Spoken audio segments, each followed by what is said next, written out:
আর কিছুক্ষণ পরেই শুরু হতে চলেছে সেই মহা মোকাবলা হাই ভোল্টেজ ম্যাচ পাকিস্তান বনাম বাংলাদেশ। কারণ আজ যারা জিতবে তারা তো যাবে ভারতের সাথে ফাইনাল খেলতে, বাট যারা হারবে তারা গ্রুপ প্লেনের টিকিট কেটে বাড়ি মানে হাঁটা মারবে। খুবই একটা গুরুত্বপূর্ণ ম্যাচ বলা চলে ভাই, একদিক থেকে সেমিফাইনালই বলা চলে। কারণ আজ যারা হারবে তাদের এতদিনের মেহনত, এতদিন তারা যে গ্রুপ স্টেজ থেকে খেলে আসছে তাদের সব কিছুই বেকার হয়ে যাবে। বাট আজ যারা জিতে যাবে তারা চলে যাবে ভারতের আগেনস্টে ফাইনাল খেলতে। তাই আজ এই ম্যাচটা নিয়ে ইন ডিটেলসে একটু আলোচনা করব যে কাদের জেতার চান্স বেশি, কাদের জেতার চান্স কম, টস জিতলে কার কি করা উচিত, টিম কম্বিনেশন কেমন হওয়া উচিত, সেসব নিয়ে ছোটখাটো একটু আলোচনা করব।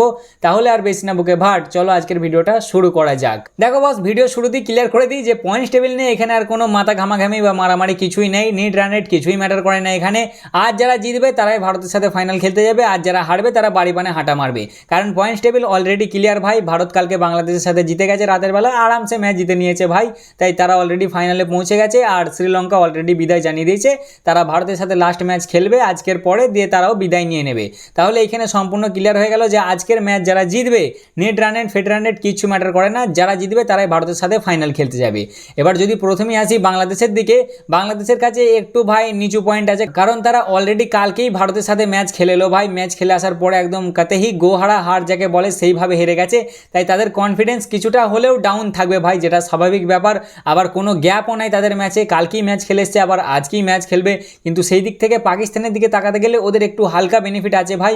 ওরা শ্রীলঙ্কাকে একতরফা হারিয়ে আসছে, যাকে বলা চলে ভাই একদম ডমিনেট করে ওদের বোলিংয়ের দ্বারা হারিয়ে আসছে। প্লাস ওরা মাঝে একদিনের গ্যাপও পেয়েছে, ওদের ফাস্ট বোলাররা রেস্ট পেয়ে গেছে। তাই এই দিক থেকে কিছুটা এগিয়ে পাকিস্তান আছে। এইবার যদি হেড টু হেড রেকর্ডের কথা বলি, তাহলে বাংলাদেশ আর পাকিস্তান টি-20তে আমনাসামনা হয়েছে প্রায় 22 বারের মতন, যেখানে 19 বারই জিতেছে পাকিস্তান আর 3 বার জিতেছে শুধুমাত্র বাংলাদেশ।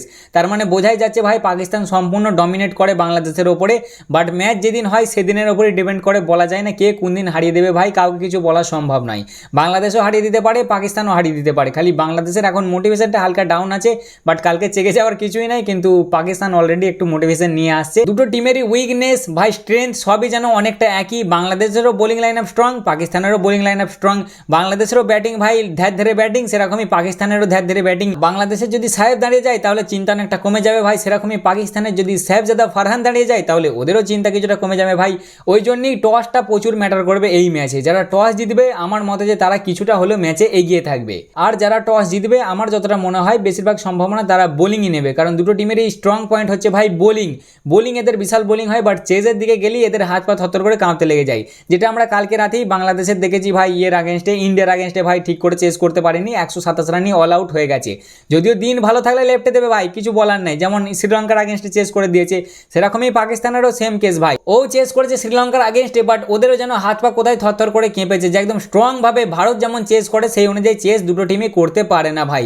চেজে এদের হাত পা খুবই নরম ভাই। তাই আমার মনে হয় যে টিম টস জিতবে তারা আগে বোলিং এর দিকেই যাবে। এবার যদি আসি টিমের কিছু চেঞ্জের ব্যাপারে, তাহলে যদি আগেই যায় পাকিস্তানের কাছে, ওরা সেরকম কিছু চেঞ্জ আমার করবে বলে মনে হচ্ছে না ভাই। কারণ ওদের উইনিং কম্বিনেশন ওটাই, ওদের ভালো পারফরমেন্স শ্রীলঙ্কার আগেনস্টে ওই টিমটাই দিয়েছে। তাই ওরা কিছু চেঞ্জ করবে না। বাট চেঞ্জ করতে হবে বাংলাদেশকে। কিছু চেঞ্জ করুক আর না করুক, ক্যাপ্টেনের কালকে আসা খুবই দরকার ভাই। আমার তো মতে বলে লিটন দার যতই ইনজুরিতে থাকুক, লিটন দাকে কালকে আসা খুবই দরকার। কারণ সে না এলে ক্যাপ্টেন্সি আজকে তোমরা তো দেখলেই ভাই, আজকে কেন কালকে জাকির দা যা ক্যাপ্টেন্সি করলো সেরকম খাস হলো না ভাই। ওরও দোষ দিলে হবে না, ও প্রথমবার ক্যাপ্টেন্সি করতে নেমেছে, তাও আবার ভারতের আগেনস্টে, তাহলে ওর সেরকম দোষ নেই ভাই। বিশেষ করে আমি যেটা মনে করি যে বাংলাদেশ কিছু চেঞ্জ করুক আর না করুক, ক্যাপ্টেনকে ফিরে আসার খুবই দরকারি। বাকি বোলিং ভারতের আগেনস্টে বাংলাদেশ ভালোই বোলিং করেছে, দু তিনটে যদি কিছু চেঞ্জ করতে যায় করতে পারে, বাট সেরকম কোনো মেজর চেঞ্জের দরকার নাই, খালি ক্যাপ্টেন ফিরে এলেই হবে। এবার যদি আসে আমার পার্সোনাল মতামতে যে আজকের ম্যাচটা কারা জিততে চলেছে বা কাদের জেতার চান্স সব থেকে বেশি আছে, তাহলে আমি বলবো যে ভাই দেখো, বলা যাবে না যে কারা জিততে চলেছে। যারা ভালো ক্রিকেট খেলবে, যারা সব থেকে ভালো পারফরমেন্স দেবে, আমি চাই যে তারাই জিতুক, আর আলটিমেটলি তারাই জিতবে।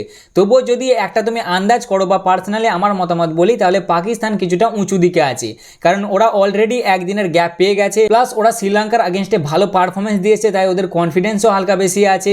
আবার ওরা ভারতের আগেনস্টেও ভালো ওদের ওপেনিং পার্টনারশিপ হয়েছিল। ওদের ওপেনিং পার্টনারশিপকে কালকে বাংলাদেশ যদি আগে বোলিং করে তাহলে যা হোক করে পটকাতেই হবে ভাই।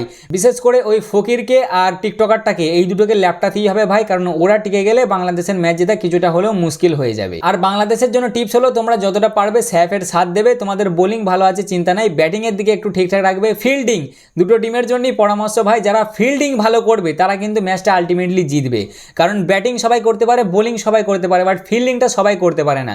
তাই বাংলাদেশের জন্য টিপস যে তোমরা ফিল্ডিংটা চেষ্টা করবে ভালো করে করার, আর নিজেদের জিজান ঝুঁকে দেবে ভাই, ঠিক আছে, সবটুকু দিয়ে দেবে। ক্যাপ্টেন যদি ফিরে চলে আসে তাহলে তো মজায় মজা চলে আসবে।